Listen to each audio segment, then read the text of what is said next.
welcome to our question and answer video for the Colorado Trail. We gathered a bunch of questions from you guys from both Instagram and Facebook and put together a little video. We're doing a long drive across the country, so this helped us give us a good distraction and give us something to do. So yeah, if you have any further questions after you listen to this video, just drop us a comment below. Thanks. Okay, first question is about our tent. We chose to go with the two-person Big Agnes Copper Spur UL blah blah blah HV tent instead of the three-person. We had the three-person on the AT. So how do we like it? I loved it. It was less space for sure, but it worked great for us. We put our packs inside with us. We put our trekking poles inside because you have to for the marmots. We got used to being closer to each other, and we worked out the little details. The three-person version, I'm 6'3". The three-person version had probably... In 10 miles, turn right to merge onto I-35 North. So in this version, if I was set up right, I would not touch my head or feet to the sidewalls. I thought you were going to say you wouldn't touch me. No. But this one, if I wasn't set up right, or if we didn't pitch it just perfectly, I was touching my feet to the sidewalk. Otherwise, it was well worth the 2-pound savings that it gave us over the three-person tent, I think. Yep. So, the Big Agnes as a whole is just a quality tent. And one of the things that we liked was having dual walls to give you the flexibility to sleep with just the mesh under the stars if you want, or to set up just the rain fly like we did a couple times to protect from the rain, so you can tear it down real quick when the rain passes. Or you can put both of them together and have a pretty solid shelter against the wind. You can set it up freestanding so that you don't have to stake it out. So if there's no wind, you can move it around. So it's just really flexible. And you pay for that in the weight department, but we were sharing 3 pounds worth of tent for 2 people, so that's not too bad. Okay, next few questions are about our food bag system. We both had the Ursac, and we each had our own. We had the XL Major. Major, yeah. Yep. First of all, there are no grizzlies on the CT. That was someone's question. There's only black bear. However, we never saw any. Some people swear there's no bears at all, like they never see any bears. However, there are bears. We saw scat. Yeah, and you do need to hang your food. That's what we do. Some people sleep with it. No. We always hang our food. I think there were 2 nights we absolutely couldn't. Even with the Ursac, we were above tree line. There's no place to hang it. And we were so high. We're like between 12 and 13,000 feet. And you just have to Sleep with it. Sleep with it, yeah. There's nothing else to do. I mean, you could leave it outside your tent. There were no rocks or anything that we could stash it under. So anyway, the Ursac worked great, I thought. It was much easier to hang than a bear bag. Very, very much easier. You select the tree, you hang it, 3 or 4 feet up high. Just on the trunk. On the trunk. What? It's easy. It is easy. Yeah. I have no complaint about that. I'm not sure how secure it really was if a bear wanted to come and investigate. And we did see a story posted by a hiker the other day. Yeah, their Ursac got destroyed. It was still attached to the tree. The knot still held, but the bottom, he tore the bag open. It's supposed to be like Kevlar or something. Yeah. The flip side to that is, you're walking through mostly pine forests, so trying to find a branch that's 90-degree angle, 6 feet out, 12 feet tall from or whatever,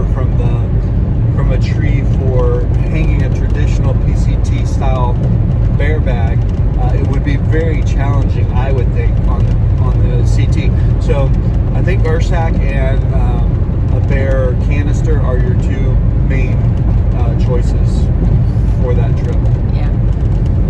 Do you want to talk about the OPSAC liner? The OPSAC sucks. Mine lasted about 10 days, and then it ripped. You're still able to seal it.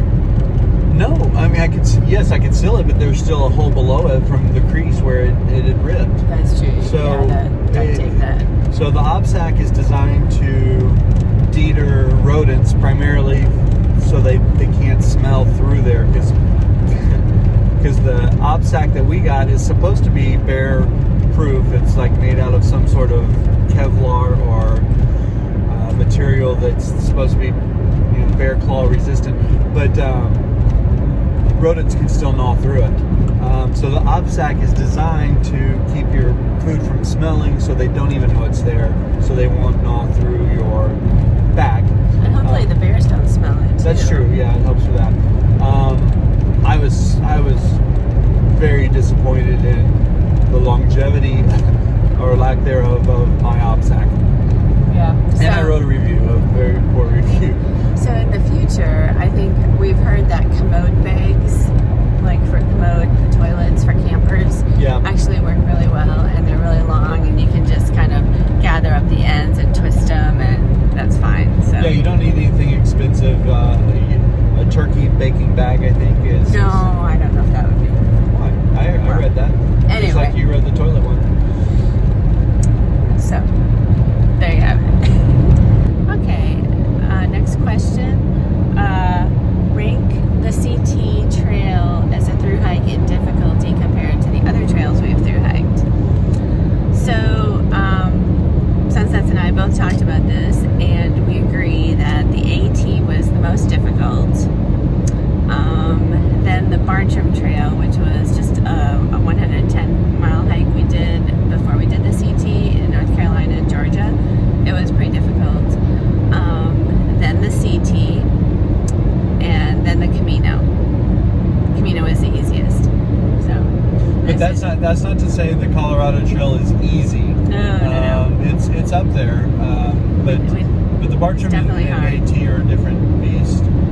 The CT has very long, difficult, challenging climbs. With the AT you have the length and just the combined long struggle. The long struggle over 6 months, as opposed to being done in a month for the CT. But the climbs, although the mountains on the CT are taller, you're 12 to almost 14,000 feet versus up to 6,000 feet on the AT. The climb, you're still doing the same amount of elevation gain, but on the AT it's taking you straight up, straight down. On the CT it's taking you kind of a switchback way up those same elevation gains. Usually. Sometimes there's no switchbacks. Okay, next question. What were the night temps like, and were our quilts warm enough? So, for temperatures, the coldest it got that we saw, we had a little thermometer on the back of my pack, and we look at it most mornings. The coldest was 35 degrees.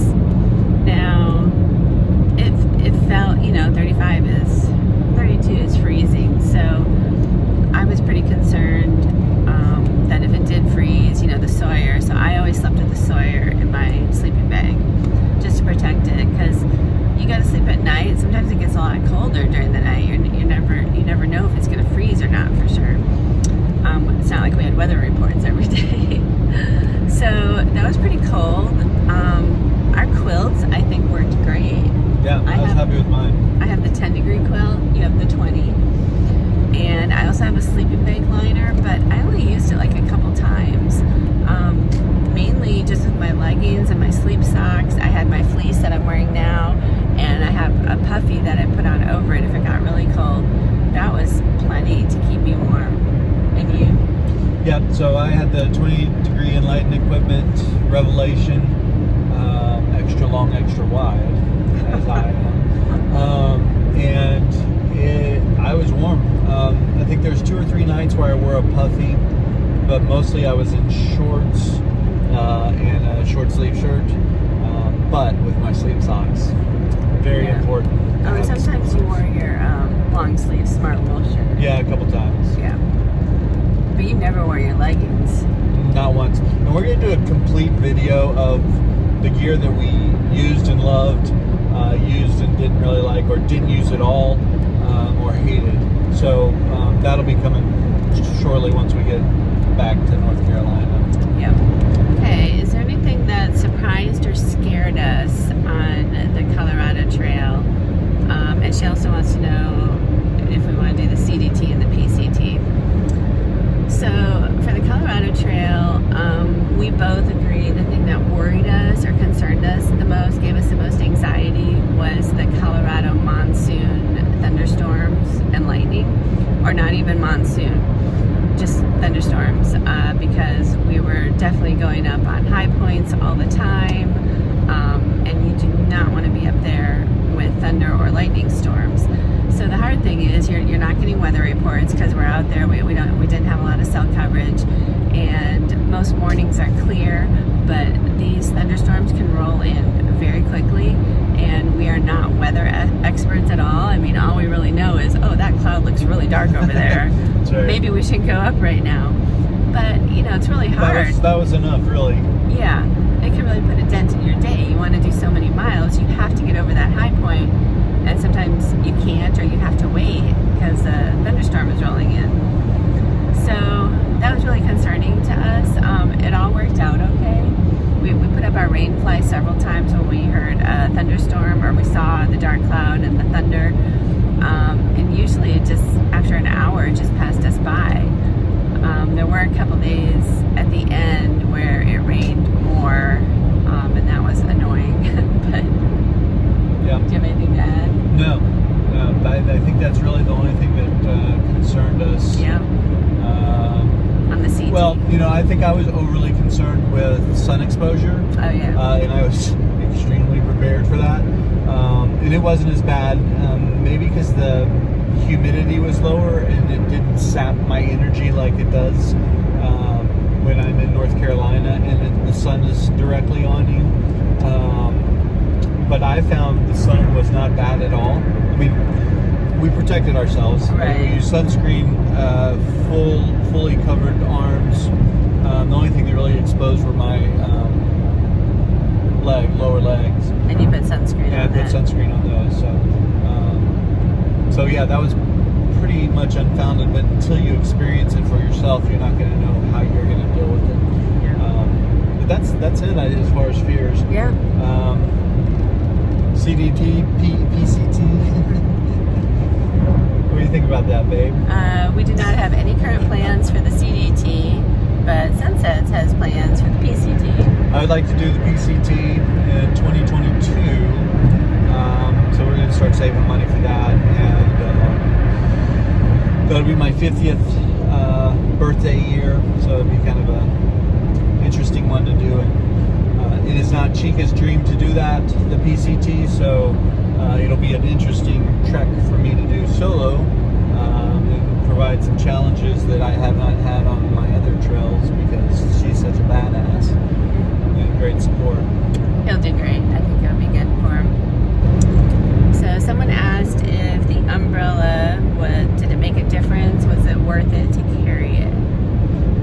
So I brought the typical chrome dome umbrella, and then Chica brought her head umbrella, Which folds down really small and is lighter. And I brought mine as much for sun protection as rain.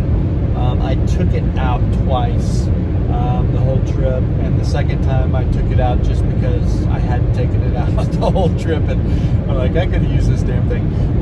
So it was half a pound. Was it worth it for this trip for me? No, I would have left it home. I don't know about you. What do you think about yours?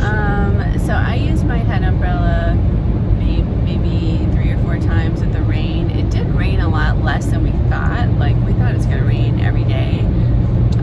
But after the first few days and the last few days in the middle, it didn't rain at all. The head umbrella works great, but after a while, the back, it's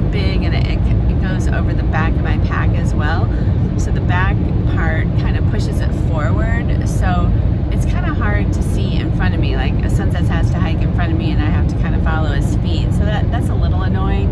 And then one time I wore it, it was no fault of the umbrellas. It was just super windy, and I had to like use my truck. I had to like kind of hold it because it was just so windy that it would like it didn't blow it off. It was very secure on my head, but it would just kind of push it down more, and then I couldn't see even worse.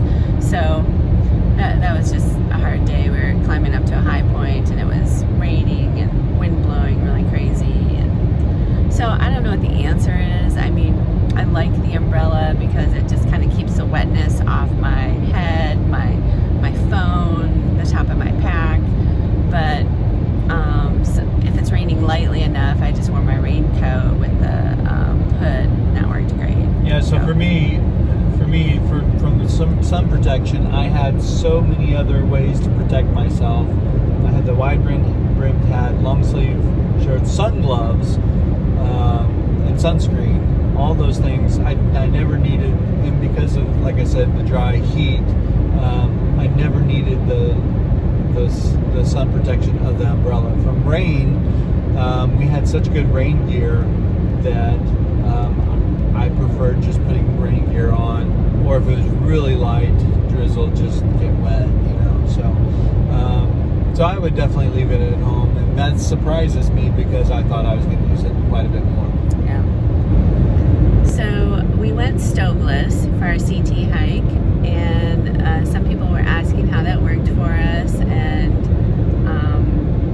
how we like cold soaking. Well, first of all, we do not cold soak. We are not proponents of cold soaking. We don't do any of that. But I really liked not having a stove again. Number one, it cuts down on weight. Number two, it takes less time to eat and clean up at night. And you don't have to worry about getting fuel. Some people had a hard time finding fuel. I heard a couple times on the CT. So and water you need in camp. Yeah, you need a lot more water. And sometimes we had to carry water, so that was a concern. So I really liked it. Did you? I do too. When we're out backpacking, food is really, unless it's town food, is the last thing that's on my mind. Yeah. And I can be really simple with trail food.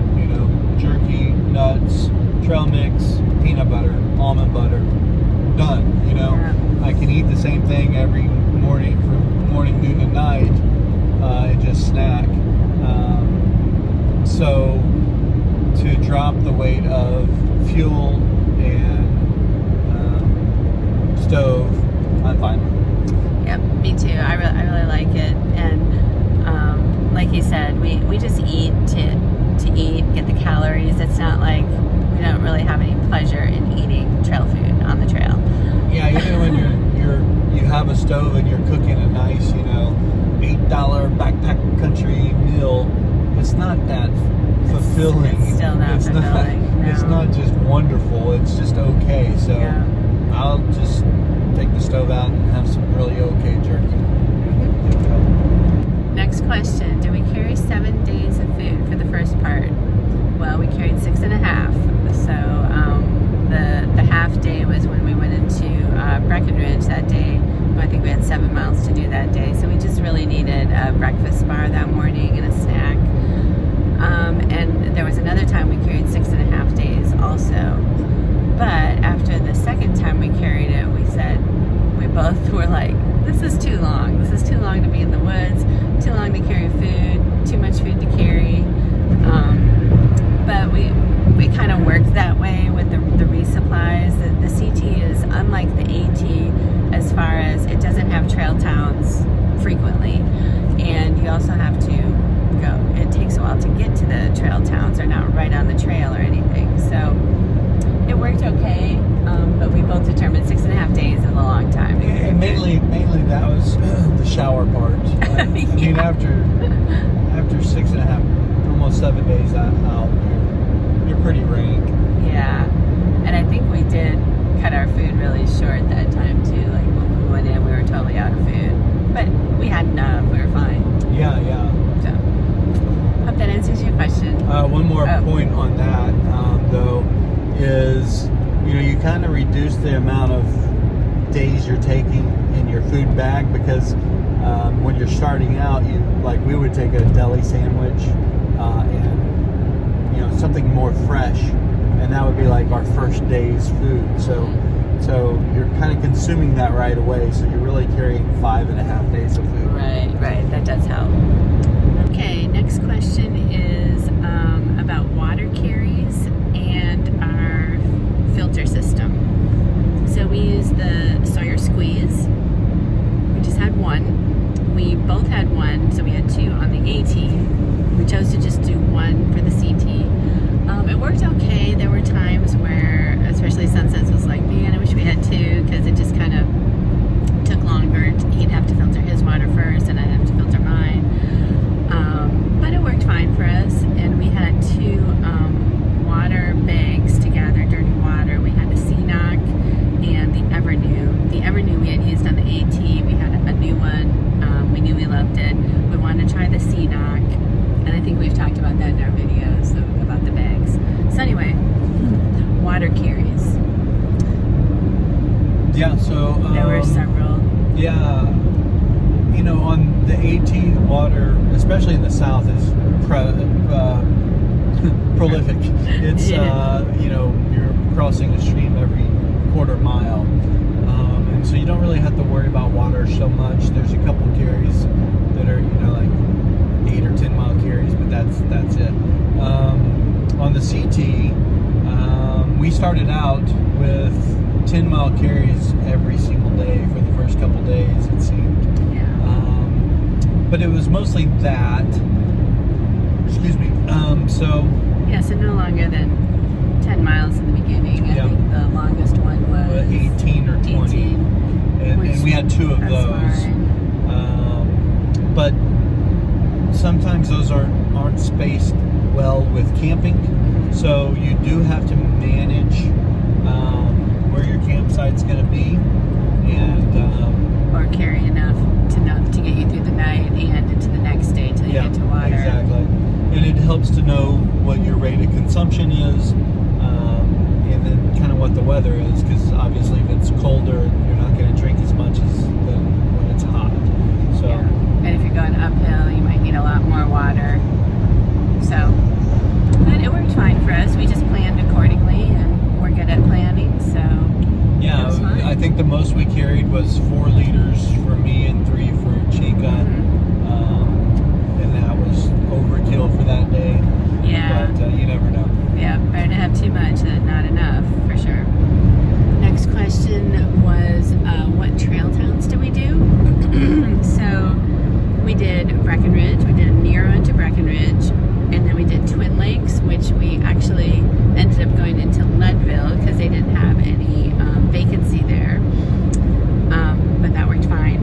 And then Salida and Lake City and Silverton. So those were the trail towns we did. And I think that was the only question. So yeah, but the trail towns are so fun. We loved all of them. Good food and quaintness, I guess. They were all quirky. A lot of quirks. Just cool towns to visit with a good vibe. Yeah, a good experience for sure. Oh, and just added note for the trail towns, 2 of the towns we hitchhiked into, and the other towns, a couple times we had trail angels pick us up. There's a trail angel list you can get from the Colorado Trail Foundation. They'll email it to you. And that's it. And we used a taxi service one time. Oh yeah, to get back to the trail. To get back to the trail, yeah. Yep. Okay, how much pain are we feeling compared to other hikes? So both Sunsets and I have been pleasantly surprised that this hike, we have not had that much pain at all. And I'm not talking about all the junk that happened to me with my toe and my ankle and all that, but just normal sore foot pain. Yeah. We're on the AT, we were sore by the end of the day, every day, and like the next morning when we'd first get up, we'd like have the hiker hobble, which most hikers do, but I don't know if we're just more seasoned hikers. We have done a lot more training. We've done a lot of different hiking since the AT.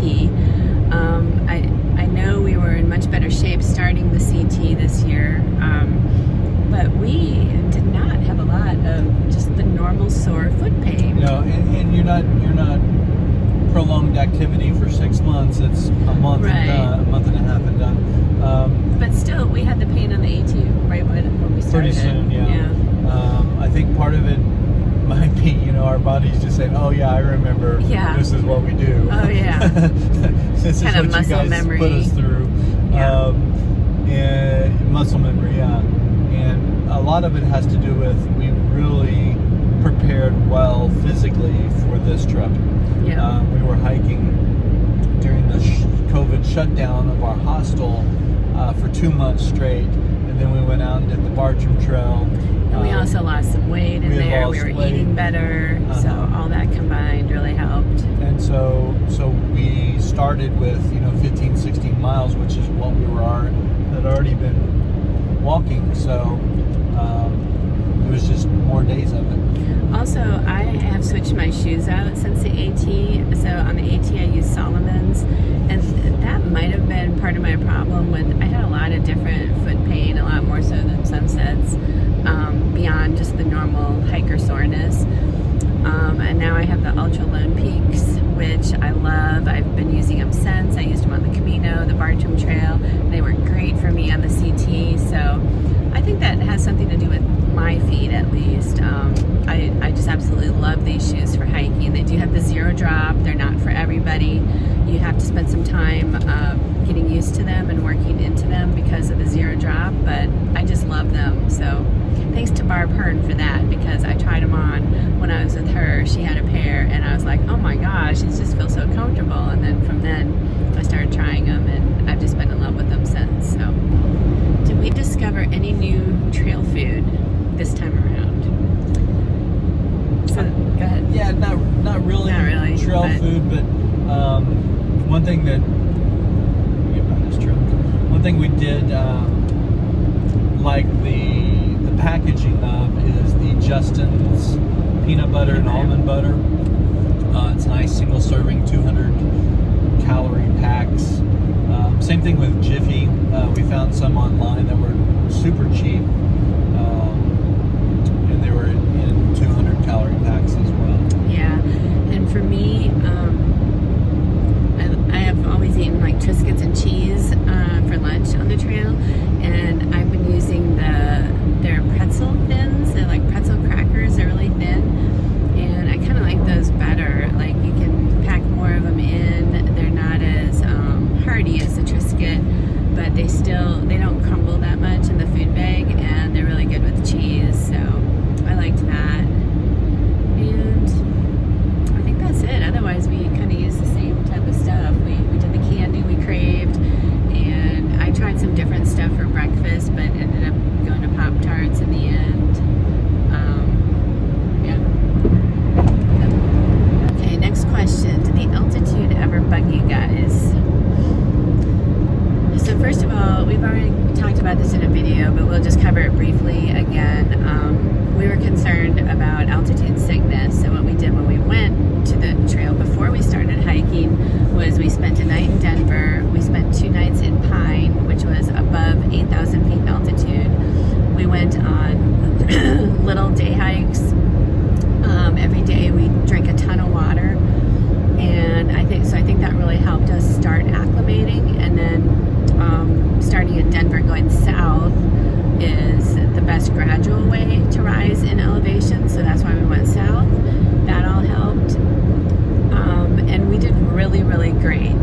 The only time we had a problem with altitude was when we tried to do a 14-footer, which was off the trail. It wasn't part of the trail, San Luis, and it was a very steep 1.5 mile climb. We went up very quickly in elevation, and Sunset started feeling the effects more and more as we got to the top, and we were almost to the top, like 2 or 3 tenths of a mile away, and he was just having a really hard time breathing. And I was nauseous. And the nauseous was the kicker. Then we're like, we need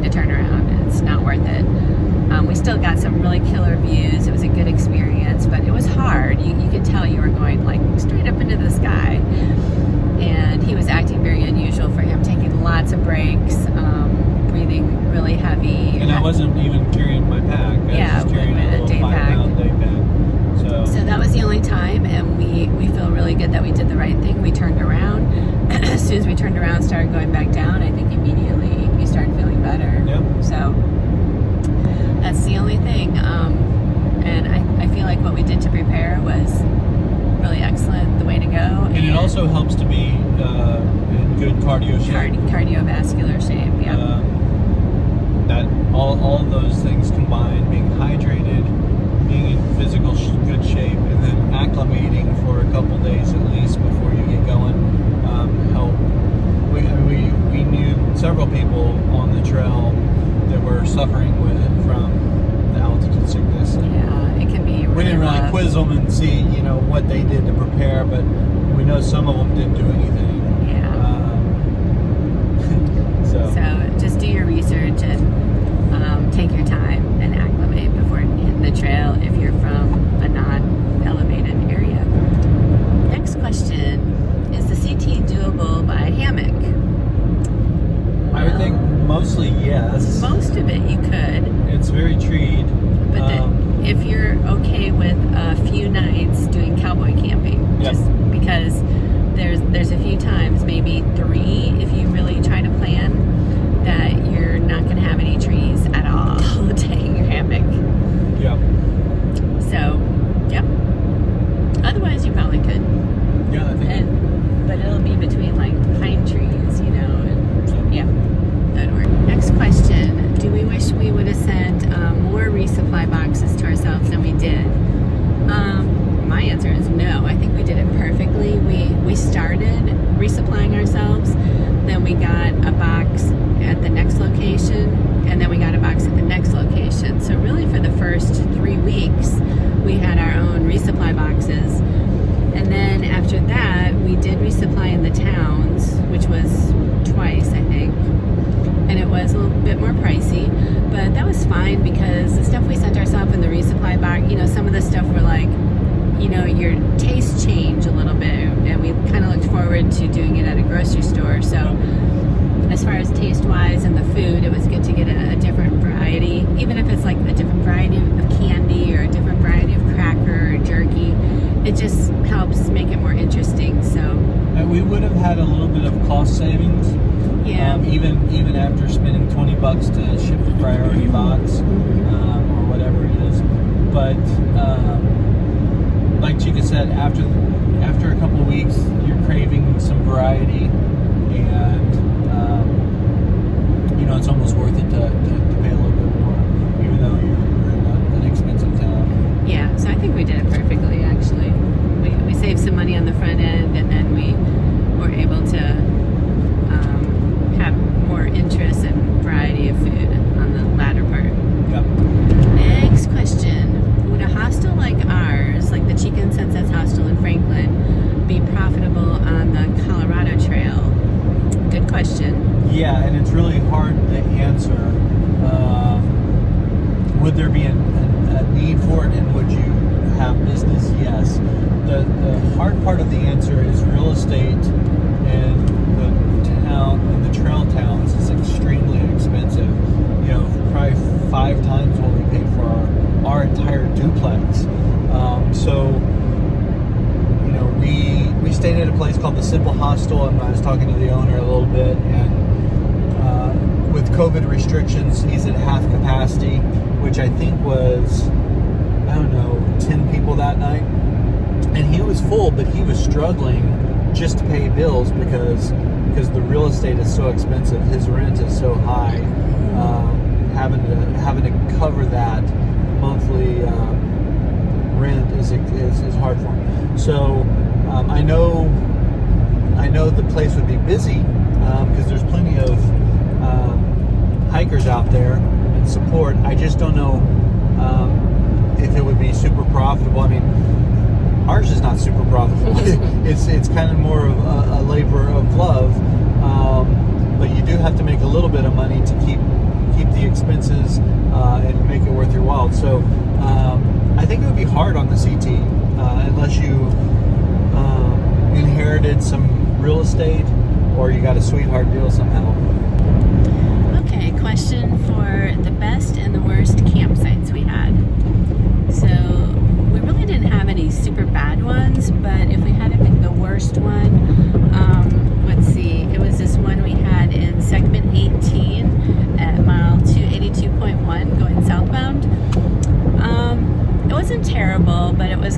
middle of a huge flat cow pasture field, but it was a group of small trees and brush, so we did have some shade, and there were some dead logs and dead pine trees.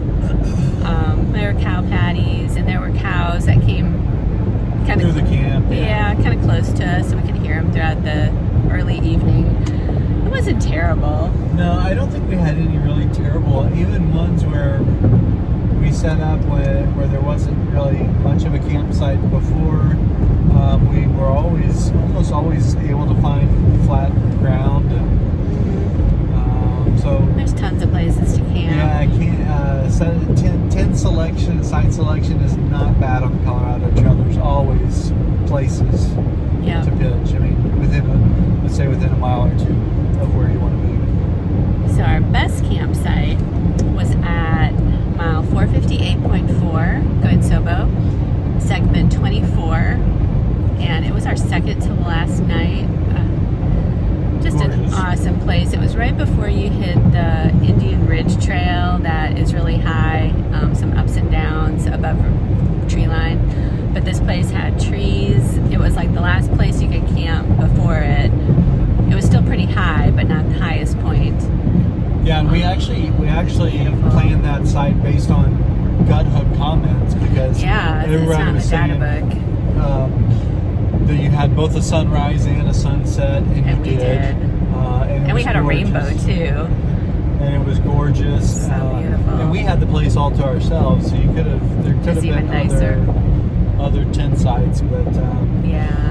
if you have gut hooks, look at that campsite right before that, and you have to look at the place point 3 before that mile get the marker comment. to get the comments, because there's no marker for that. But the actual mile marker is 458.4, so check it out.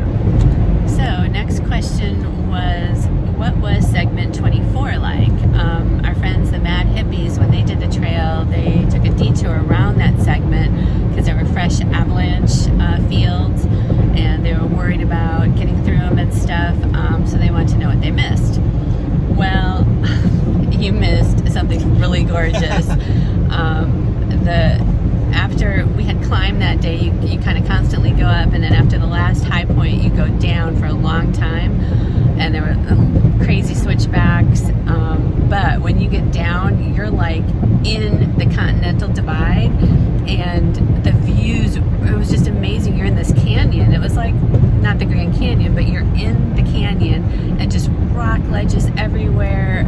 Oh, I can't, how do you describe it? It was so beautiful. It was stunning. There was one place where the rock ledge was just like cut into the rock, or it looked like it was, by the trail, and it was sprinkling, and still, usually I put my phone away, I don't take it out when it's raining, but I just couldn't stop taking pictures.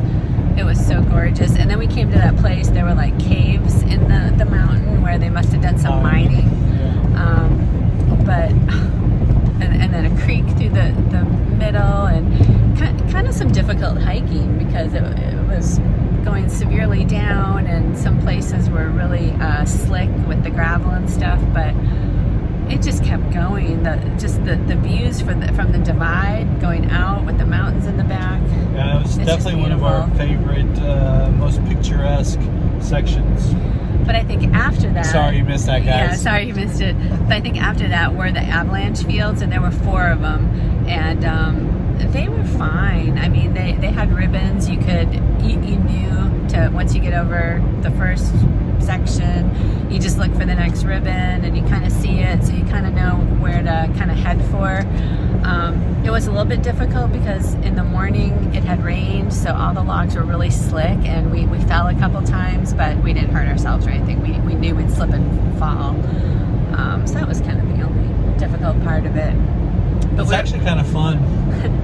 It's kind of fun, especially when you know when the end is coming. Like, we knew when the last one was, and kind of like Mahoosic Notch. It's fun for a mile, and then you're glad it's done. For me, at least. So, next question. If we had a week only, what section would we do? And we're going to combine this with another question, which was the best section for 4 to 5 days with climbs and views. So we looked back over our notes and my journal and stuff, and Sunsets and I agree that we would do segment 24. I'm sorry, segment 20 to 24, past 20 through 24. So to like the beginning of 25 or even through 25. So segment 20, and this is going southbound, starts the San Luis mountain, which is a 14-footer. And after that, after you get to the trailhead for San Luis, it just totally opens up. Like it's like pastures and stuff before that for a couple days. And then all of a sudden you're in the San Juan Mountains and it is just gorgeous for days. And then segment 24 is where you go deep down, descent into the Continental Divide, and that is just gorgeous too. So I think that would be our week. That would be an incredible week. And it's some hard climbing too, so It would be strenuous, and you would have to already be acclimated to the altitude because it's all high up. yeah, But man, that would be an excellent week. 4 to 7 days out. Yeah. So that's all the questions you guys had. Thanks for giving us a distraction on this long road trip. Good questions. It was fun, and hope you enjoy the answers. Yeah. Let us know if you have any more, of course. But that's it for now. Cheers.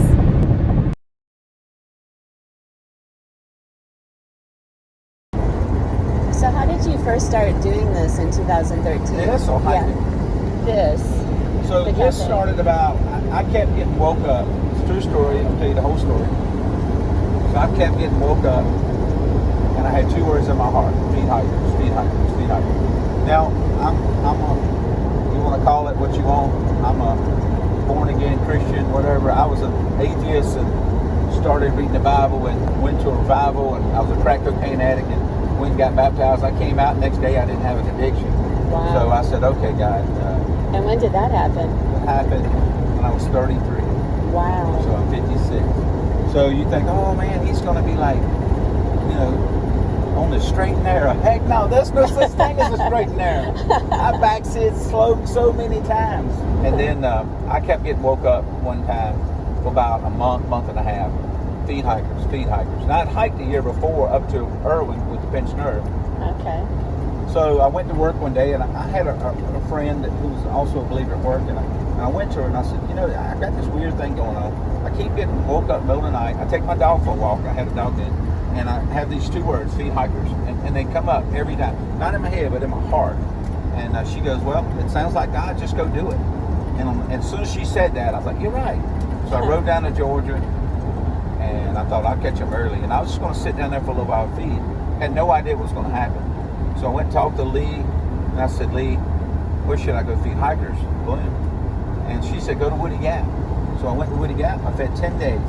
Had so much fun. I went back to Lee. I said, Lee, where should I go feed hikers? And she goes, go up to Franklin. Right there. I went to Rock Gap. I had a dog, so I should have stayed at Rock Gap. But anyway, I ended up going up past Rock, up to Wyatt Picnic area, setting up tables. And then put a sign up saying, Trail Magic, MAJIC. Still about, how to spell magic. That's how crude I was. And somebody took a picture. I got to get that picture one day and post it. Yeah. And so that was my first sign I ever made. And then got them to come down, and I had 10 more days. And then I told them, look, y'all, I'm going to go hike now. My money's over. They're like, no, we want to keep you out here doing Fresh Ground. We love this.